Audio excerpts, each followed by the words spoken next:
Vina Susanti. Saya Vina. Saya di sini sebagai perawat Dan saya sebagai pasien. Di sini kita akan melakukan role play tentang resiko bunuh diri. Assalamualaikum, selamat pagi Ibu. Pagi.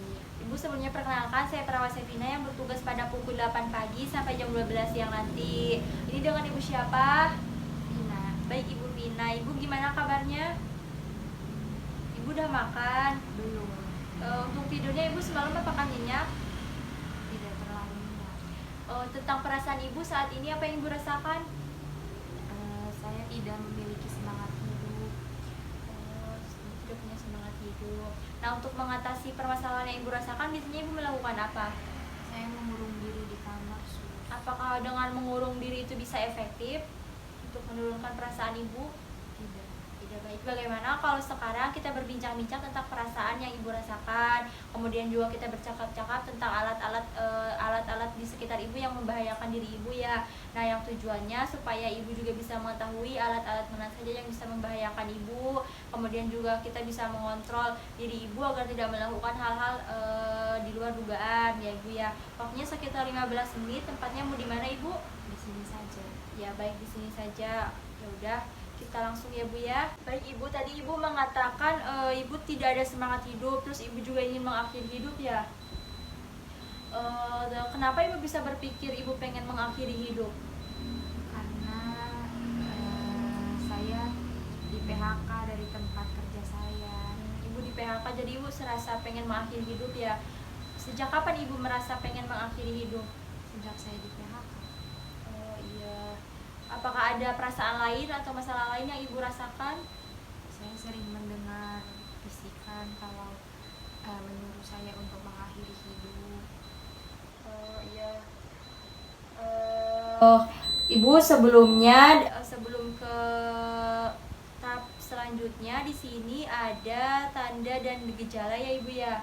Nah, nanti kalau misalkan Ibu merasakan saya bertanya, kalau misalkan Ibu merasakan, Ibu bisa menjawab iya ya. Kalau misalkan tidak, Ibu bisa menjawab tidak. Apakah akhir-akhir ini Ibu merasa gelisah? Iya. Apakah ada cemasnya juga Ibu? Iya. Apakah ada ketakutan terhadap sesuatu? Ada. Ada.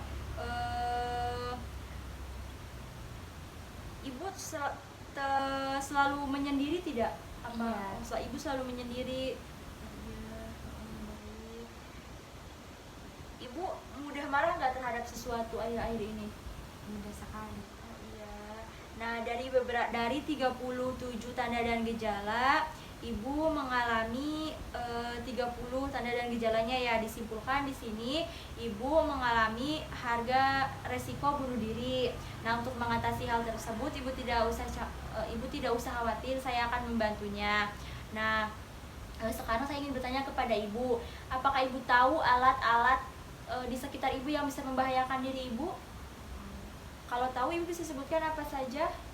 Ada gunting, pisau, cutter, silet. Wah, bagus sekali ya.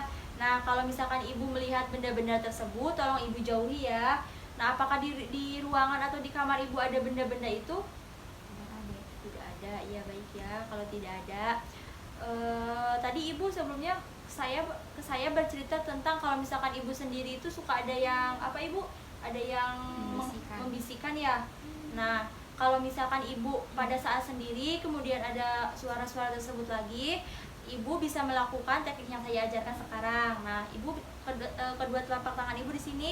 Nah, kalau misalkan ada bisikan-bisikan tersebut, Ibu bisa menutup kedua telinga Ibu, lalu Ibu mengatakan, pergi kamu itu palsu. Seperti itu ya Ibu. Coba Ibu lakukan. Pergi kamu itu palsu. Ya bagus, seperti itu. Nah, saya harap Ibu bisa melakukan teknik tersebut yang saya ajarkan ketika Ibu mendengar suara-suara yang seperti itu ya Ibu ya, yang menghasut Ibu untuk melakukan hal-hal yang tidak diinginkan.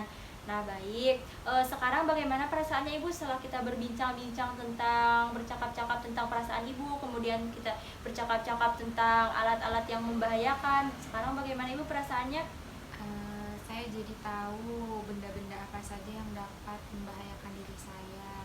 Iya. Baik Ibu, coba Ibu sebutkan kembali tadi kegiatan apa yang sudah kita lakukan tadi? Menyebutkan benda-benda yang dapat membahayakan, kemudian cara mengusir suara-suara yang selama ini membisikkan ke saya untuk mengakhiri hidup. Kalau misal benda-benda yang membahayakan apa saja Ibu? Apakah masih ingat? Gunting, pisau, cutter, silet. Kemudian kalau misalkan ada suara-suara, tadi saya ajarkan, terus Ibu harus apa? Kalau misalkan ada suara yang menghasut Ibu untuk melakukan bunuh diri? Menutup telinga, kemudian bilang jauhi saya. Baik, Ibu bagus sekali, Ibu masih bisa mengingatnya. Nah, untuk ini Ibu mau melakukan berapa kali Ibu dalam sehari? Dua, Dua kalinya jam kapan sama jam kapan? jam 8 sama jam 5. Baik, jam 8 sama jam 5. Nah, berarti Ibu melakukannya sehari 2 kali ya, jam 8 sampai jam 5. Kalau misalkan Ibu melakukan dengan sendiri, Ibu bisa tulis M. Kalau misalkan dibantu perawat, Ibu bisa bantu B. Kalau misalkan Ibu tidak melakukan, Ibu bisa ditulisnya silang ya Ibu ya.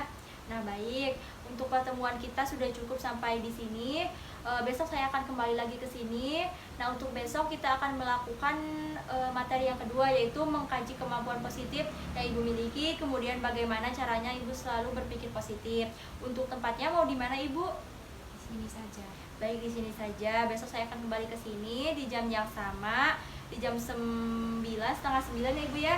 Ya baik, saya pamit ke ruangan ya Ibu ya. Terima kasih.